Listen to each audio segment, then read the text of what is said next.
모든 민족의 역사의 주인이 하나님이시다. 그러니까 여러분, 하나님이라고 하는 그 분이 우리가 아셔야 되는 게 이 세상의 모든 신은 다 그 나라의 범위를 벗어나지를 못하고 있었습니다. 이제 오늘날은 이제 뭔가 인터넷이 발달되니까 그런 게 됐는데, 사실 여러분, 불교라는 것도 결국은 보면 호국불교, 그래서 우리나라만의 불교들이 있었어요.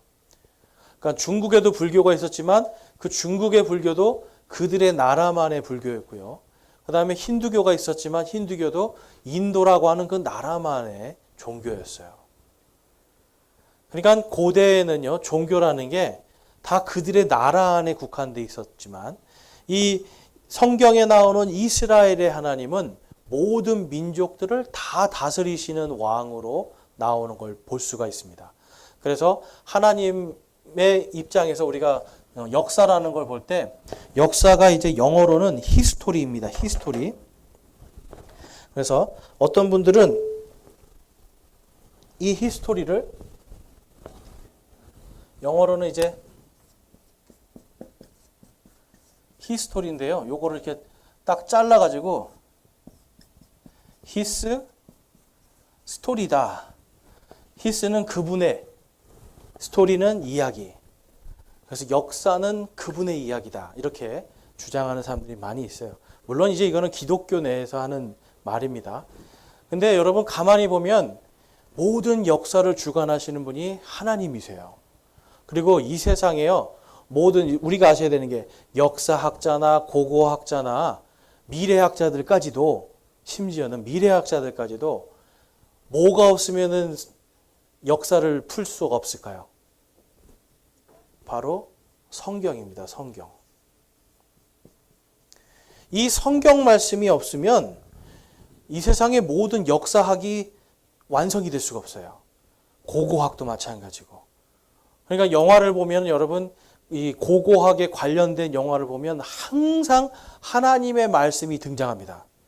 그러니까 헐리우드 영화들이 하나님을, 이 기독교에 대해서 별로 이렇게 친근한 사람들이 아니에요.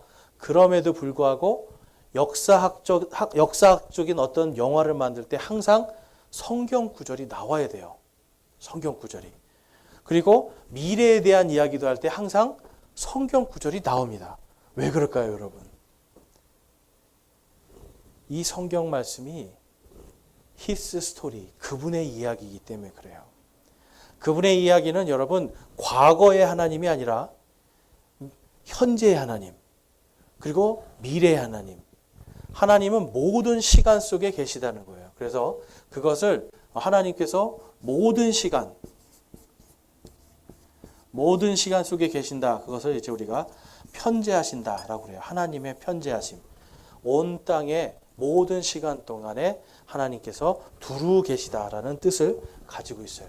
그러니까 이 역대기 상하를 보면 우리가 뭘 알 수 있냐면 하나님께서 역사의 중심이시다라는 것을 볼 수가 있어요. 그것을 제가 이제 지난 시간까지 열왕기 상하와 역대 상하까지 했어요. 이제 오늘은 이제 저희가 뭘 볼 거냐면 역대 상하를 통해서 하나님께서 이 왕들을 어떻게 다루셨는가. 그런데 여러분 제가 말씀드렸죠. 하나님은 항상 그냥 역사하시는 분이 아니라 먼저 언약을 하세요. 너희들이 나에게 잘하면, 너희들이 나를 잊지 않고 내게로 돌아오면 반드시 구원해 주리라. 나를 사랑하면 반드시 구원해 주리라. 그래서 언약을 항상 사랑이 중심이 됩니다. 그 다음에 하나님께서 이 언약을 바탕으로 하나님의 왕국, 통치를 이루세요. 그래서 열왕기 상하에서 하나님께서 계속 말씀하신 게 하나님의 말씀이 그들의 왕이다라는 거였어요. 너희들이 왕을 원하느냐? 사무엘 상에서도 말씀하시잖아요. 너희가 왕을 원하느냐? 그런데 이미 하나님께서 너희의 왕이시다. 이렇게 주장하거든요. 그러니까 진짜 왕이 있는데 사람들은 자꾸 눈에 보이는 사람 왕을 원하니까 하나님이 마지못해서 세워주시는 거예요. 사랑하니까. 그런데 그 왕조차도 하나님의 말씀에 말씀에 순종하지 않으면 그 날들이 짧아지리라. 하나님의 말씀에 순종하면 그의 날들이 길어지리라. 하나님이 말씀의 왕국을 이야기하시고, 그 다음에는 뭐가 있죠? 마지막에는 여러분 경륜입니다. 경륜. 경륜은 하나님의 성취를 이야기해요. 성취. 그래서 하나님께서는 반드시 성취하시는 분. 여러분, 하나님의 이 히스토리가요, 역사가 가장 위대한 것이 뭐냐면 모든 예언들이 다 성취가 된다는 거예요, 여러분. 모든 말씀이 다 정확하게 성취가 됩니다. 그래서 저희가 지난주에 뭘 봤어요, 여러분? 지난주에 본 것이 뭐냐면 하나님께서 왜 70년 동안 바빌론의 포로로 보냈는가? 왜 70년 동안 바빌론의 포로를 보냈습니까, 여러분? 이들이 하나님께서 안식년을 지키라고 했는데 안식년을 70번 지키지 않으니까 땅을 70년 동안 내가 쉬게 하리라. 그동안 너희는 바빌론의 포로로 가서 거기서 새롭게 거듭나는 시간을 가져야 될 것이다. 그걸 말씀하신 거예요. 그러니까 이스라엘 백성들이, 그래서 여러분, 하나님은 70번씩 7번이라도 기다리고 또 기다리고 기다리시는데 이들은 끝까지 돌아오지 않아서 이러한 심판을 받게 됩니다. 자, 그리고 또 다니엘의 70일에도 봤는데 그거는 이제 지난주에 했으니까요. 자, 그럼 이제 오늘은 뭐냐면요, 이 왕들에 대해서 제가 오늘 좀 살펴볼 거예요. 왕들과 대언자들. 그래서 이들을 왜 살펴봐야 되냐면 적어도 이들의 이름이라도 한번 들어봐야 이 이사야서나 예레미야서나 이러한 예언서들을 이해할 수가 있어요. 그래서 오늘 첫 번째로 이제 우리가 좀 살펴볼 것은 다윗이죠. 다윗은 너무나 잘 알죠, 우리가. 다윗은 예수님의 예표기도 하고, 다윗은 믿음이 좋았던 왕입니까? 믿음이 나빴던 왕입니까? 그렇죠. 좋았던 왕이에요. 그래서 역대기에 보면은 이 역대기 상하는 유대인의, 특별히 남유다 왕국의 그 왕들의 역사인데요. 거기에 보면 여러분 몇 번까지가 있나요? 지금 왕들이 몇 명이 거기 제가 기록해 놨나요? 총 6명입니다. 총 6명인데 이들이 이제 그나마 총 20명의 왕들 중에 그나마 좀 믿음으로 뭔가 하나님을 바라봤던 그런 왕들이 6명밖에 되지 않는 거예요. 결국은 여러분 맨 마지막에 요시야 왕 이후에 자녀들이 믿음을 지키지 않으니까 하나님이 이 왕국을 멸망시켜 버리세요. 멸망이라는 건 사라지는 게 아니라 무너뜨려 버리신다는 거예요. 그리고 하나님이 다시 세우죠. 그래서 다윗 시대에는 하나님이 다윗 왕 시대다라고 할 정도로 믿음이 크게 부흥했어요. 왜냐하면 이 다윗은 어떠한 우상에도 타협하지 않았습니다. 자, 다윗이 제일 잘한 건 뭐냐면 여러분, 타협하지 않은 거예요.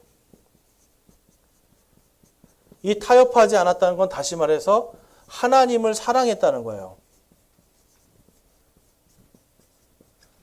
하나님께서 명령하셨죠. 너희는 마음을 다하고 혼을 다하고 힘을 다하여 주 내 하나님을 사랑하라. 이것을 왜 손목에도 메고요, 이마에도 메고요, 문에도 붙여서 어디를 가든지 들어가고 나가든지 뭘 하든지 하나님의 말씀을 계속 기억하게 하셨어요. 다윗은 그것을 실천했기 때문에 그가 왕조를 잡을 때 크게 번성을 합니다. 그 다음에 솔로몬 때는 어땠어요? 솔로몬 여러분. 솔로몬. 처음에는 잘했죠. 처음에는 하나님께 지혜도 구하고 잘했는데 솔로몬 여러분, 아내가 보니까 1000명이었어요. 이방인들과 엄청나게 교역을 하면서 교류를 하면서 하나님께서 그들과 절대로 교류하지 말라고 했는데 그들과 교류하면서 이 교만함에 빠져서 쉽게 말해서 자기를 숭배하는 거예요, 여러분. 자기를 숭배하면서 자기의 지식을 높이면서 그가 결국은 타락하는 걸 볼 수 있습니다. 그래서 솔로몬은 처음에는 타협하지 않았지만 나중에 뭘 했어요? 타협을 했어요. 왜 타협을 했을까요, 여러분? 이게 자신의 탐욕 때문에 그렇습니다. 탐욕. 그래서 성경은 탐욕을 뭐라고 말씀하고 있어요? 탐욕은 우상 숭배니라.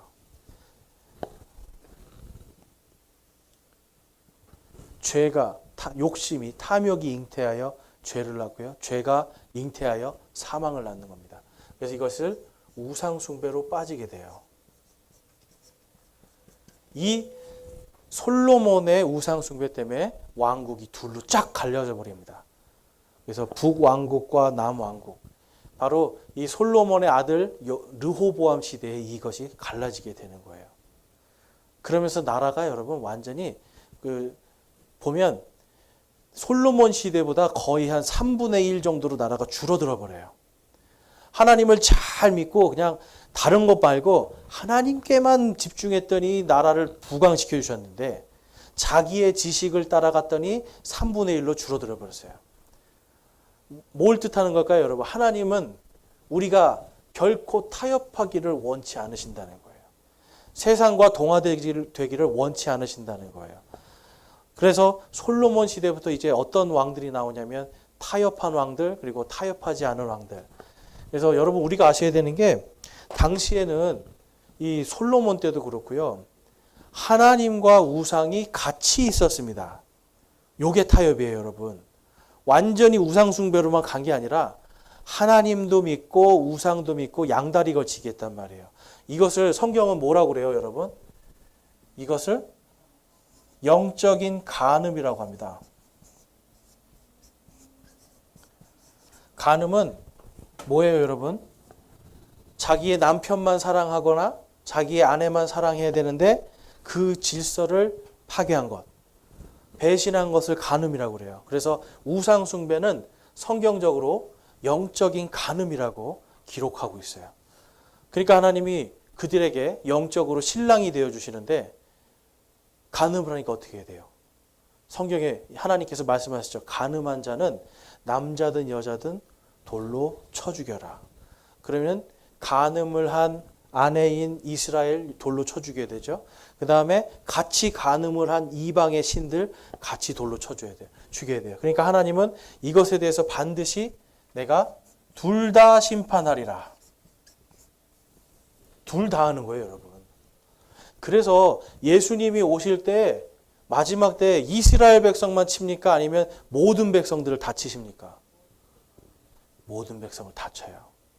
자, 오늘날 예수 그리스도를 믿는 사람은 전 세계에서 20% 정도밖에 안 돼요. 그것도 이단들까지 쳐서 20%예요, 여러분. 통계가. 만약에 이단들을 다 빼면 아마 한 10% 정도 될 거예요. 10%. 여기에다가 만약에 진짜로 예수님을 믿는가, 구원의 확신이라든지 진짜 예수님만으로 구원받느냐고 물었을 때 예라고 할 수 있는 사람들 치면 여러분 10%도 안 될 거예요. 근데 어쨌든 한 10%, 70억 인구 중에 10%니까 여러분 몇 명 정도 되겠습니까? 전 세계 한 7억 명 정도만 지금 예수님을 믿는다고 하는 거예요. 지금 예수님이 오시면 여러분 한 7억 명 정도만 구원받을 수 있다. 7억 명이 좀 많아 보이시나요, 여러분? 많아 보이세요? 여러분 중국이 몇 명이에요, 중국? 중국 인구가 10억이에요. 인도도 한 10억 돼요, 여러분. 우리나라는 지금 몇 명이죠? 7천만? 여러분 7억 얼마 안 됩니다. 결국은 엄청난 사람들이 예수님이 지금 오시면 다 구원받지 못하고 지옥의 형벌로 빠져야 돼요. 그런데 그 모든 원인이 무엇이냐면 하나님을 사랑하지 않기 때문에. 솔로몬 시대부터 이것이 이제 이루어지면서 그 자녀들에게 신앙이 내려가는 것이 아니라 영적인 간음이 내려가니까 그의 아들 르호보암 때도 간음하기 시작했고 계속 간음을 합니다. 그런데 하나님은 정말로 악한 왕 다음에 그 다음에 하나님께서 믿음이 좋은 왕들을 세우세요. 그래서 첫 번째 왕이 누구냐면 아사 왕이었어요. 아사 왕. 기원전 9세기경인데요. 남유다 왕국의 세 번째 왕입니다. 세 번째. 그래서 하나님이 41년간 통치하게 하세요. 재미있는 것이 하나님을 잘 믿은 왕들은 이 히스기야처럼 병이 나서 죽거나 한 이런 사람들 빼고는 대부분은 그래도 한 40년씩은 해요. 그러니까 하나님이 충분히 나라를 이끌어 나갈 수 있도록 도와주시는 거예요.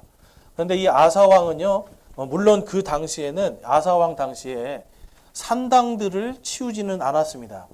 그렇지만 아사는 우상 숭배에 대해서 철저하게 거부를 했어요. 여러분, 하나님께서 우리가 아셔야 되는 게 그 시대에 맞게 조금 부족해도 사용을 하신다는 거예요. 그리고 뭔가 하나님 앞에 완전히 순종하진 않아도 이렇게 순종하려고 하는 사람들을 세우시는 걸 볼 수가 있어요. 그래서 아사 왕은 율법을 지키고 하나님을 섬기는 믿음을 잘 지켰습니다. 그런데 그의 말년에 그가 자신을 믿어버려요. 네. 그러니까 여러분, 이게 참 중요해요. 우리가 보면은 많은 목사님들이 있는데 젊을 때는 그렇게 예수님을 뜨겁게 믿다가 말년에 가면 이상하게 변하는 분들이 많이 있어요. 그래서 여러분, 목사님들을 위해서 기도 많이 해야 돼요. 왜냐하면 이렇게 아사 왕도 결국은 보니까 병이 났는데도 하나님을 찾지 않을 정도로 그가 다른 신에게 갔단 말이에요. 그의 마음을 뺏긴 거예요. 그러니까 뭔가가 잘 됐을 때 마음을 뺏겨버리면 그때부터 교만이 오거든요. 그러니까 아사는 그것 때문에 발에 병이 들어서 죽어버립니다. 그리고 나서 믿음이 그 다음 때로 내려가지를 못하니까 다시 또 악한 왕들이 막 일어나는 거예요. 그 다음에 이제 약 7번 정도의 왕이 지난 다음에, 그러니까 얼마나 오랜 세월이 지난 거예요? 우시야라고 하는 왕이 들어서요. 그래서 기원전 8세기경인데요. 이 사람은 10번째 왕입니다. 10번째. 이 우시야는요, 굉장히 종교개혁을 잘한 왕으로 소문이 나 있어요. 그리고 하나님 앞에 하나님만을 잘 섬겼더니 암몬이라고 하는 나라가 조공을 바칠 정도로 강력한 힘을 갖게 됐어요. 그런데 여러분, 또 뭐가 오는 거예요? 강력해지니까. 여러분, 교만이 옵니다. 교만. 성경의 교만은 패망의 선봉이다. 패망의 우두머리다. 교만은 항상 패망과 관련이 있고 멸망과 관련이 있어요. 이제 패망보다는 멸망이 더 낫겠네요. 여러분, 무섭지 않습니까? 교만은 항상 멸망이에요. 자, 이 교만의 시작은 누구에서 왔을까요? 이 교만. 성경을 보니까 맨 처음 교만하여 타락한 존재가 나와요. 그렇죠. 사탄이에요. 사탄. 사탄이 아담과 이브를 유혹할 때도 여러분 뭘로 유혹을 했어요? 거짓말인데 첫 번째는 그 선악과의 열매가 보암직하고 먹음직하게. 뭐예요, 여러분? 번영이에요, 번영. 뭔가 더 잘 돼 보이게. 욕심을 딱 불어넣었죠? 그 다음에 뭐였어요? 너희가 이걸 먹어도 죽지 않을 거야. 하나님은 분명히 이걸 먹으면 정령 죽으리라 하셨는데 죽지 않을 거야. 그리고 또 무슨 거짓말을 했어요? 하나님이 너희가 이것을 먹으면 신들처럼 될까 염려하는 것이다. 그래서 하나님을 의심하게 해요. 여러분, 교만하면요, 하나님을 의심하기 시작합니다. 우리가 믿음에서 떠날 때 첫 번째로 교만하고요. 그 다음에는 의심을 해요. 하나님을 의심을 해요. 그러면 반드시 그 안에 사탄이 주는 마음이 쏙 들어간단 말이에요. 그래서 예수님께서 어린아이와 같이 믿으라고 하시잖아요. 어린아이. 여러분, 어린아이와 같은 믿음이 뭔지 아세요? 의심이 없는 믿음이에요. 아이들이 부모님이 말할 때 믿습니까? 믿지 않습니까? 애들은 다 믿어요. 근데 몇 번 속고 나면 그때부터 안 믿죠. 엄마 아빠가 거짓말장이라서 문제지 아이들이 문제인 게 아니죠. 아이들은 가르쳐주는 대로 해요. 아이들은 하라는 대로 해요. 의심이 없어요. 그래서 어린아이와 같은 마음이 있는 사람들, 그리고 어리다는 뜻은 뭐냐면 교만하지 않다는 뜻과도 있어요. 같아요. 그러니까 어린아이와 같은 믿음을 가지면 교만할 수가 없는데 사탄은 우리를 교만하게 만들어버립니다. 그런데 특별히 뭘로요? 강력해지는 것, 번영하는 것, 이런 것. 그러니까 뭔가 번영하고 잘 사는 것으로 유혹을 한단 말이에요. 그래서 이 우시야는 거기에 빠져들어가서 자신이 직접 하나님께 헌물을 드리는 죄에 빠집니다. 원래 여러분 헌물은 누구만 드릴 수 있었어요? 그렇죠. 대제사장, 제사장들, 레위인들 이런 사람만 성막에 들어가서 아니면 성전에 들어가서 하나님께 헌물을 드릴 수 있었는데 자기가 하는 거죠. 뭡니까 여러분? 질서를 깨트려 버린 거예요. 하나님의 질서를 깨트리는 순간 그는 범죄자가 되는 겁니다, 여러분. 그래서 성경에 보면 범법이라는 단어가 나와요. 죄라는 단어가 나오고 범법이라는 단어가 나와요. 그래서 헌물도 죄 헌물이 있고 범법 헌물이 있어요. 하나님의 말씀을 고의적으로 어긴 것이 다 범법입니다. 그런데 하나님의 말씀을 내가 알지만 부지중에 어떤 사건 때문에 어떤 그것 때문에 내가 죄를 저지를 때는 죄로 하나님께서 죄라고 부를 때가 있어요. 그렇지만 어쨌든 죄와 범법에 대한 응징을 하시는데 하나님은 그 모든 것들을 대제사장을 통해서 하는데 바로 우시야는 자기가 한 거예요. 뭐냐면 종교의 권력까지 내가 가지리라. 엄청 교만한 거죠. 여러분 왕에게는 종교의 권력이 없었어요. 그런데 그는 그것까지 욕심을 냈죠. 그래서 자기 몫이 아닌 다른 것을 탐내는 것, 이게 탐욕이잖아요. 주신 것에 만족 못하고 다른 것에 눈을 싹 돌리니까 거기에서 사탄의 마음이 샥 들어가서 그가 결국은 죄를 짓게 됩니다. 그러니까 어떻게 되겠어요, 여러분? 그 다음 아들과 또 손자들 때까지도 엄청나게 악한 왕들이 나와요. 그래서 그 다음에 이 히스기야가 나오는데요. 여러분 히스기야 전에 아하스라는 왕이 나오는데 이 아하스라는 왕은 어떤 정도였냐면 성전에서 예배도 못 드리게 하는 사람이었어요. 그 성전 기물들을 다 가져다가 우상 숭배하는 데 썼어요, 이 사람이. 그러니까 그전에는 그런 정도까지 악한 왕은 없었거든요. 그냥 겸하여 섬겼지.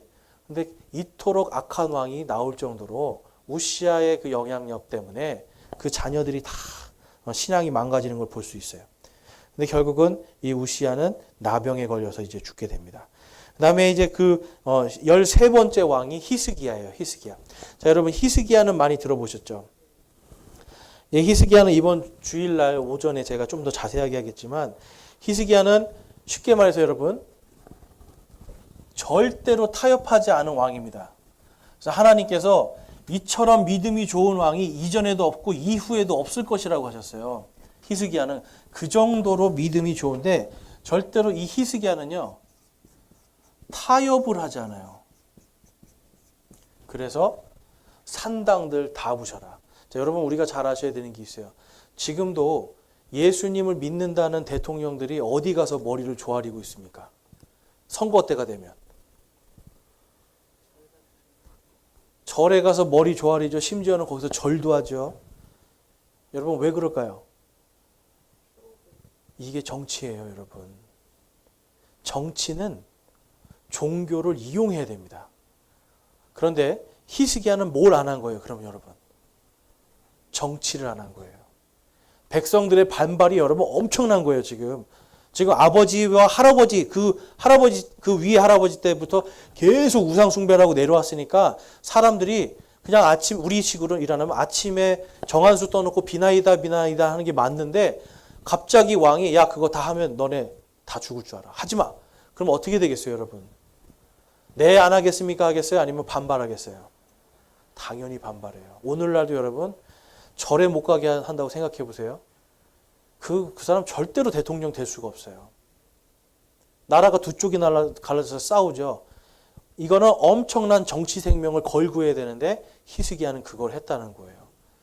그래서 히스기야는 산당 그리고 작은 숲 아세라라고 하죠. 그 다음에 모세의 노뱀까지. 자, 이 모세의 노뱀은 뭘까요, 여러분?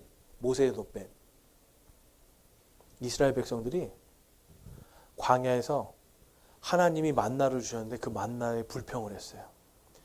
이 푸석푸석한 빵 나 이거 먹기 싫어요. 그거 하나님이 여러분 일도 안 했는데 빵 먹게 해주셨으면 감사해야 되는데 이 인간들이 악해지니까 이거에 감사하지 못하고 하나님께 불평하면서 이집트로 돌아가려고 이집트를 동경하니까 하나님이 뭘 보내요? 불뱀. 이 불뱀은 이집트의 신입니다. 그래, 너네가 이집트를 그렇게 동경해? 그러면 그들의 신으로 한번 죽어봐라. 하나님이 불뱀을 보내서 이 불뱀이 무는 사람들마다 즉시로 죽었죠. 그러니까 백성들이 이제 하나님 살려주십시오 하니까 모세가 하나님 살려주십시오 기도했어요. 그러니까 하나님이 말씀해요. 놋을 가지고 쳐서 이 불뱀을 만들어라. 녹여서 붓는 게 아니라 망치로 두들겨 패는 거예요, 여러분. 그래서 이 불뱀의 형상을 놋으로 만들어서 그 다음에 유대인들은 장대에 걸리는 거를 항상 저주를 받았다고 그래요. 그래서 이 뱀을 한번 그려보겠습니다. 요 또아리 뜬 뱀을 장대에다가 이렇게 달아가지고 높이 들은 거예요. 이건 뭘 상징하냐면 이집트의 신이 이제 저주를 받았다라는 뜻이에요. 우리가 이제는 이 신이 아니라 오직 하나님만 섬기겠다고 하는 그 믿음으로 이것을 바라보는 자는 살리라. 그래서 이 뱀을 바라본 사람들은 물렸을 때 바로 다 살아났습니다. 그런데 문제는 이 사람들이 이 뱀을 보면서 이 장대를 버렸어야 되는데 계속 치료의 신으로. 여러분 요즘에도 보면 의사 병원에 가면 무슨 마크 있어요? 칼이 딱 있고 뱀이 또아리를 들고 있죠, 여러분. 그게 이거 상징하는 게 아니에요. 그게 바로 이집트의 신입니다, 여러분. 치유의 신이에요, 그게. 이집트의 영이 들어가 있는 그 신을 그렇게 뱀이 이렇게 또아리 틀고 있는 그 형상이란 말이에요. 그러니까 사람들은 이걸 봤더니 살았더니 이제 이것도 우상으로 만드는 거예요. 그래서 입으로는 주여 주여 하지만 결국은 우상을 숭배하고 있었어요. 그러니까 요거는 완전히 반반인 거죠. 반반. 하나님인 것 같기도 하고 우상인 것 같기도 하고. 그래서 이거를 다윗 때도 못 없애고 솔로몬 때도 못 없애고 약 이들이 500년 동안을 가지고 다닙니다. 500년. 히스기야는 이것까지 다 부셔버린 거예요. 그러니까 여러분 히스기야가 온전히 이 사람이 왕 노릇을 할 수 있었겠습니까? 없었겠습니까? 인간적인 눈으로 볼 때. 절대로 할 수 없어요. 그런데 그가 해냅니다. 강력한 믿음으로 했더니 하나님이 역사하셔서 이 종교개혁을 이루었어요. 그래서 그 선대 왕들은 불안정한 반쪽짜리 종교개혁을 했다면 히스기야는 완전한 종교개혁을 이룹니다.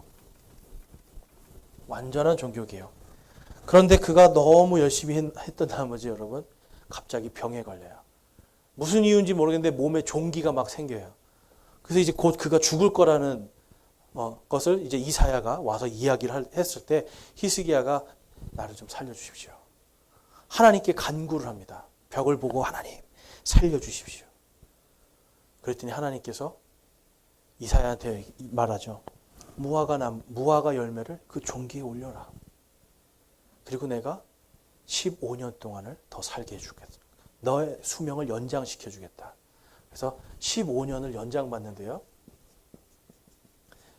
그 표적으로 뭘 주신다고 약속하셨어요? 15년을 내가 너를 생명을 연장해 준다는 표적으로 해시계를 뒤로 10도를 보냅니다. 근데 여러분 많은 이제 그 주석서들을 이렇게 찾아보면 우리가 아는 해시계는 이렇게 동그란 거예요.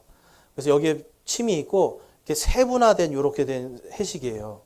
근데 여러분 요런 거는 이때가 지금 8세기거든요. 이때에는 없었습니다. 우리나라에도 이런 해시계가 7세기에 들어와서 그때 생겨요. 그러니까 이 당시에는 어떤 해시계였냐면 이렇게 된 해시계가 아니라 실제로 지금도 이스라엘에 가면 아하스의 해시계라고 해서 이렇게 되고 여기가 이렇게 계단식으로 이렇게 돼 있어요. 계단식으로. 이런 식으로 해서 이제 제가 대충 그렸습니다. 12칸, 12칸. 그래서 해가 여기에 비치면 어떻게 되겠습니까? 이렇게. 그림자가 이렇게 생기잖아요. 그래서 그림자가 생기는 걸로 봐서 몇 시구나. 그래서 요 한 칸이 30분이에요. 30분. 근데 요때 당시 이제 이사야가 왔을 때는 해가 이쪽에 있었던 것 같아요. 그래서 햇볕이 지금 그나마 떨어져 가지고 그나마 해가 이제 여기쯤에 이렇게 있으니까 그림자가 이렇게 있었던 겁니다. 그래서 그림자를 뒤로 물러가게 해주십시오. 그럼 어떻게 돼요? 얘가 뒤로 물러가려면 얘가 이쪽으로 가면 돼요. 그래서 10도가 내려갑니다. 그러면 한 칸에 30분이거든요. 10칸이 내려가면 몇 시간이 지나간 거예요? 갑자기 산수 문제. 1시간이 2칸입니다, 여러분. 그렇죠? 그러니까 10도가 내려갔으면 5시간 정도가 3시간에서 5시간 정도가 시간이 뒤로 간 거예요. 어떤 과학자들은 이게 40분인 줄 알고 우주를 연구해 봤더니 40분의 시간을 그 잃어버린 40분을 찾았습니다. 막 발표했는데 다 거짓말로 드러났어요. 여러분 하나님은 겨우 40분 이렇게 하지 않으시는 거죠. 그냥 5시간 정도로 훅 뒤로 빼버리시는 거예요, 여러분. 그래야 사람들이 알죠, 여러분. 30분 빨라진 거 알겠어요, 모르겠어요? 절대 모르죠. 근데 갑자기 해시계가 여러분 5시간 뒤로 돌아가면 전 세계가 다 아는 거예요, 여러분. 그런데 이 태양을 당시에 뭐라고 불렀냐면 바알이라고 불렀습니다. 바알. 바알도 하나님의 손 안에 있다. 바알도 바알의 주인이 누구다? 하나님이시다. 하나님이 진정한 왕이심을 히스기야를 통해서 하나님이 보여주세요. 여러분 40분이 아니에요. 3시간에서 5시간. 이거는 아무도 할 수 없는 초자연적인 기적인데 하나님이 그걸 통해서 내가 진정한 신이고 진정한 왕이다라는 걸 정확히 보여주세요. 그리고 이 해시계는 보니까 역사적으로 여기에서 우상숭배를 하던 곳이었어요. 우상숭배. 그런데 하나님 그 모든 거를 히스기야가 믿음으로 하나님께 간구했더니 그 표적으로 주시는 거예요. 그러니까 하나님께서 여러분 이 히스기야를 얼마나 사랑했는지 아시겠죠? 그러니까 저와 여러분이 히스기야처럼 어떤 난관이나 모든 걸 뚫고 나가려면 딱 한 가지예요. 하나님만 붙들으면 됩니다. 인간의 판단으로는 안 돼요. 인간의 판단으로는 도저히 왕노릇을 할 수가 없는데 그가 믿음으로 나갔더니 하나님께서 다 정리해 주시더라. 심지어는 태양까지도 움직이시는 하나님. 이러한 하나님의 역사를 볼 수 있습니다. 그 다음에 요시야 왕을 보면 이 사람은 기원전 7세기인데요. 남유다 왕국의 16번째 왕. 이 마지막 개혁을 한 왕입니다. 그래서 이 사람도 마찬가지로 종교개혁을 추진했는데 성전을 수리하고 율법책을 성전에서 발견을 해서 백성들에게 이것을 낭독해 주던 사람이에요. 그러니까 그전에는 산당 없애고 제사를 지냈는데 백성들에게 이 성경 말씀을 낭독해 주는 사람이 없었는데 하나님께서 요시야 때에 그 일을 하게 합니다. 그리고 유월절을 가장 성대하게 지키게 해주세요. 그러니까 그 이전에는 유월절을 안 지켰다라는 거예요. 솔로몬 때부터 이때까지 약 한 200여 년 동안 단 한 번도 이 유월절을 지키지 않았습니다. 그럼 여러분 유월절을 안 지킨다는 건 뭘 얘기하냐면 구원에 대해서 기억하지 않았다. 여러분 믿음에 있어서 시작은 뭐냐면 바로 내 구원을 날마다 묵상하는 거예요. 내가 누구였는지, 누가 나를 구원해 주셨는지 이것을 하나님은 계속 말씀하시잖아요. 신명기에서도 여러분 처음부터 하나님은 너희가 어떤 상태였고 내가 너희를 왜 구원했는지 정확히 기록해 놓으세요. 그래서 여러분 구원을 다시금 리마인드 시켜주는 것, 이게 요시야 때에 일어났던 엄청난 종교 개혁이었습니다. 그러니까 다시 성경으로 이걸 하는 거예요. 그런데 이집트 왕 느고와의 전투에서 사망을 해요. 전쟁을 하지 말라고 했는데 갔다가 대언자들의 말을 무시하고 갔다가 거기서 죽습니다. 그러니까 요시야도 말년에는 교만함이 들어갔던 거죠. 내가 하나님을 믿고 이렇게 성대하게 했으니 여러분 이제 우리가 아셔야 되는 믿음에 있어서 한 가지 우리가 조심해야 되는 게 이거예요. 지금까지 믿음으로 내가 이만큼 했으니 또 내가 그대로 하면 되겠다. 뭔가 하나님이 요걸 했더니 이렇게 해주셨는데 내가 또 이걸 하니까 당연히 나는 하나님께 예배 드렸으니까 당연히 이걸 이룰 수 있다 하는 이런 것들도 여러분 사실 교만입니다. 우시야가 마지막에 큰 교만은 아니었지만 그런 것 때문에 그가 죽게 되는 걸 볼 수가 있어요. 그 다음에 이제 대언자들을 좀 살펴보면 각 왕들마다 대언자들을 주시는데 다윗에게는 하나님이 사무엘을 주셨어요. 그래서 사무엘을 통해서 믿음의 부흥을 믿음이 계속 탄탄하게 설 수 있게 해주셨고, 그 다음에 이제 엘리야라고 하는 위대한 선지자가 나오죠. 대언자. 이 사람은 이제 북이스라엘 왕국의 아합이라는 왕 시대에 가장 많이 활동을 했습니다. 그러니까 이 아합 시대에 하나님께서 엘리야를 통해서 보여주시는 게 뭐냐면 하나님이 이방인들도 사랑한다는 걸 보여주세요. 그 다음에 엘리야 그러면은 뭐가 제일 먼저 생각납니까, 여러분? 엘리야 그러면 하늘에서 막 불을 내려서, 그렇죠? 850명은 불하고 대결을 해서 이기고, 비가 오지 않게 하는 권능이 있고, 막 음식을 계속 기름이 나오게 하는 이러한 권능이 있고, 그리고 또 그가 죽음을 보지 않고 회오리 바람으로 타고 올라갔다는 것. 그래서 예수님과 성도들의 부활과 휴거의 예표가 돼요. 우리가 아셔야 되는 게 구약 시대의 부활은 항상 휴거가 같이 이루어집니다. 엘리야 이전에 한 사람이 또 있어요. 그 사람이 누굴까요? 죽음을 보지 않고 하나님께로 간 구약 시대 에녹. 에녹도 여러분 이게 노아 이전 시대에 노아의 방주 이전 시대죠. 그 이전 시대에는 하나님이 에녹을 통해서 구원과 영생에 대한 표적을 주시고, 노아의 방주 이후에 그 다음에 이 율법 시대에는 바로 엘리야를 통해서 부활과 영생의 표적을 주시는 거예요, 여러분. 그래서 부활한 자들은 반드시 하늘로 올라간다는 표적이 됩니다. 그 다음에는 엘리사는 엘리야보다 2배의 힘을 가지고 권능을 가지고 역사했고요. 제일 중요한 게 마찬가지로 엘리사 시대에도 하나님이 이방인들을 구원해 주세요. 그러니까 사르밧 과부도 해주셨고, 그 다음에 엘리사 시대에는 또 이 나하만 장군, 엘리야 시대에는 사르밧 과부, 사르밧이 지금의 어디냐면 레바논 쪽이에요. 그러니까 거기 있는 과부들, 그 사람의 아들과 그 집안을 살려주셨고, 그 다음에 엘리사 시대에는 시리아의 장군 나하만, 나병이 걸렸는데 그를 낫게 해줍니다. 예수님이 나병 환자를 고치신 이유가 그거예요. 하나님의 위대한 그리스도, 구원자라는 거의 표적이고, 그 다음에 이 나하만이 요르단 강물에 몇 번 들어갔다 나오죠, 여러분? 몇 번? 7번이죠. 이것이 이제 시작으로 해서 이방인들이 구원받고 유대교로 들어올 때 첫 번째로 받는 게 할례였어요. 그 다음에 할례 상처가 다 나오면 그들이 요르단 강물로 가서 침례를 받았습니다. 그때부터. 완전히 나는 죽고 새로 태어납니다. 그래서 거기에서 침례의 기원이 시작이 돼요.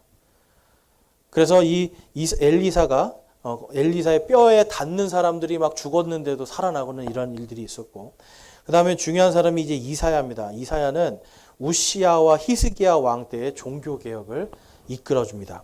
그러니까 이사야는 엄청난 예언자였죠.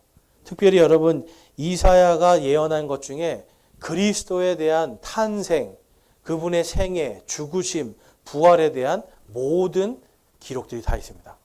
그래서 예수님이 처녀에서 태어난다. 누가 대언했습니까? 누가 예언했습니까? 어디에 기록되어 있어요? 어떤 책에? 성경에? 그렇죠. 제가 이사야 얘기하고 있었잖아요. 이사야서에 기록되어 있어요. 네. 그래서 이사야서에 보면은 이사야서 7장 14절에 그러므로 주께서 친히 한 표적을 너희에게 주시리라. 보라 처녀가 수태하여 아들을 낳고 그의 이름을 임마누엘이라 하리라. 이 말씀 여러분 이사야서에 있습니다. 그리고 아하스의 해시계를 뒤로 물러가게 한 이야기도 이사야서에 있고요. 그 다음에 고레스 왕이라고 하는 페르시아의 왕의 이름을 그가 태어나기도 한 약 200년 전에 150년에서 200년 사이에요. 그때 이미 하나님께서 이사야를 통해서 너희들이 바빌론으로 포로로 가지만 고레스 왕 때 다시 돌아올 것이다. 여러분 정확하게 이름까지 얘기해 주시는 거예요. 예레미야에게는 70년이라는 날짜를 알려주셨고 이사야에게는 고레스라고 하는 왕의 때에 올 것이다 라고 정확하게 그걸 보여주시는 거예요. 그리고 이사야서 53장은 오늘날도 유대인들은 읽지 못하는 장이 이사야서 53장입니다. 왜냐하면 이걸 읽으면 예수님이 그리스도라는 것을 단번에 알기 때문에. 그래서 못 읽게 하는 거예요, 유대인들은. 이거는 랍비들만 읽어야 된다고 그래요. 그러니까 지식의 열쇠를 가지고 사람들을 무지하게 만드는 거죠. 그러니까 내 백성들이 나를 아는 지식이 없음으로 망한다라고 하는 그 말씀이 오늘날도 계속해서 이루어지고 있어요. 그래서 하나님께서는 이 이사야를 통해서 예수 그리스도에 대한 모든 것을 예언하셨고 예수님의 생애 동안 그것이 다 이루어집니다. 그리고 다시 오실 때 이제 나머지 것들이 또한 다 이루어질 것입니다. 그다음에 예레미야는 이제 우리가 눈물의 선지자다, 눈물의 대언자다 이렇게 우리가 잘 알고 있어요. 왜냐하면 이 사람은 하나님 앞에서 이 백성들을 너무 사랑하니까 이들이 하나님께로 돌아오기만 하면 되는데 돌아오지 않고, 그래서 하나님이 치신다는 것도 이제 알게 됐고, 그런데 특별히 바빌론에게 멸망한 거를 알고 있었어요. 그런데 당시의 왕들은 누구를 더 좋아했을까요? 바빌론을 좋아했을까요? 이집트를 좋아했을까요? 당연히 이집트였어요, 여러분. 그러니까 우리나라를 말로 치면 물론 그런 일이 생기면 안 되는데, 지금 우리가 막 적이라고 생각하는 나라인데 하나님이 그 나라가 우리나라를 나는 그 나라가 너희를 지배하게 할 것이니 그들에게 항복해라 이렇게 하신 거예요. 그러니까 막 가가지고 우리가 저 나라를 이제 섬겨야 됩니다 이렇게 되면 뭐가 되는 거예요? 역적이 되는 거잖아요. 예레미야는 자기가 스스로 역적이 되고 스스로 죄 없음에도 불구하고 죄인이 될 줄 알면서도 그대로 가서 하나님의 말씀을 전하는 일을 하게 됩니다. 그래서 여러분 이 예레미야는 계속해서 눈물의 그러한 기도들이 나오고요. 그래서 예레미야서 다음에 뭐가 나와요? 예레미야 애가가 나옵니다. 애가. 그러니까 예레미야서를 읽고 예레미야 애가를 같이 읽으셔야 돼요, 여러분. 그래서 예레미야를 읽고 예레미야 애가를 보면 왜 예레미야가 이렇게 울고 있었는가를 알 수 있어요. 그가 얼마나 뜨겁게 백성들을 사랑했고 하나님을 사랑했는지 알겠죠. 그래서 우리 그리스도인들은 정말 하나님의 뜻이 어떤 것인지 우리가 분별이 된다면 나라를 위해서 눈물로 기도할 수 있어야 됩니다. 그렇지만 이것을 어떠한 정파나 뭐 이러한 것들로 아니라 하나님의 말씀 안에서 나라를 붙들고 기도할 수 있어야 돼요. 그래서 이 나라가 온전히 하나님만을 섬기는 나라가 될 수 있도록 기도하는 것, 그것도 저와 여러분의 몫입니다. 그래서 이제 저희가 이 역대기 상하를 통해서 왕들 그리고 대언자들을 살펴봤어요. 여러분 하나님이 제일 원하시는 건 우리가 타협하지 않는 것, 어떤 것에도 흔들리지 않는 것, 그리고 하나님의 말씀을 있는 그대로 순종하여서 교만하지 않는 것, 이것을 가장 원하시는 거예요. 그래서 저와 여러분이 이 역대기 상하에서 역사의 주인은 반드시 하나님이시다. 이것을 꼭 기억하시고 교만으로 우리가 가장 뭔가 잘 될 때 그때를 제일 조심해야 돼요. 뭔가가 잘 풀릴 때 그때를 제일 조심해야 돼요. 왜 그렇습니까? 우리가 어디로 가기 때문에? 교만으로 가기 때문에. 근데 본인들은 교만인지도 몰라요, 여러분. 그래서 늘 성경 말씀처럼 우리가 주의 말씀을 주의 깊게 살펴서 내가 교만으로 흘러가고 있는가, 탐욕으로 흘러가고 있는가를 잘 점검해서 다른 길로 가지 않도록 저희는 늘 깨어 있어야 됩니다. 역대기 상하는 바로 그걸 말씀해 주는 거예요. 하나님의 말씀에 깨어 있는 자들은 살고 깨어 있지 못한 자들은 멸망하리라. 역사의 주인은 하나님이시다라는 걸 계속해서 말씀해 줍니다. 그래서 저와 여러분이 이제 말씀을 오늘 공부했으니까 역사의 주인이신 하나님을 잘 믿고 그분과 함께 말씀으로 동행하는 그런 저와 여러분이 되시기를 주님의 이름으로 축원합니다. 기도하고 마치겠습니다. 하나님 아버지 감사합니다. 오늘도 저희들 하나님 앞에서 정말 온전히 설 수 있기를 소망합니다. 저희의 마음은 끊임없이 번영하고 싶고 부귀영화를 꿈꾸고 세상에서 뭔가 이름을 내고 싶지만 하나님께서 우리가 교만할 것을 아시기 때문에 그것을 막으시는 줄로 믿습니다. 하나님 저희들이 교만하지 않게 해주시고 어떤 것에도 타협하지 않게 해주시고 히스기야처럼 어떤 난관에도 하나님만 붙들었더니 하나님께서 세워주시고 하나님께서 역사하시는 그 역사를 바라보는 바로 그 믿음을 저희에게도 허락하여 주시옵소서. 하나님, 저희들이 믿음으로 이기는 자들로 세워주신 줄로 믿습니다. 하나님의 말씀 안에서 저희들을 늘 비추고 정신을 차리고 온전한 마음으로 주님을 섬기는 저와 우리 모든 성도들 되게 하여 주시옵소서. 주님께서도 오늘 함께해 주시고 인도해 주심에 감사드립니다. 우리 주 예수 그리스도의 이름으로 기도드렸사옵나이다.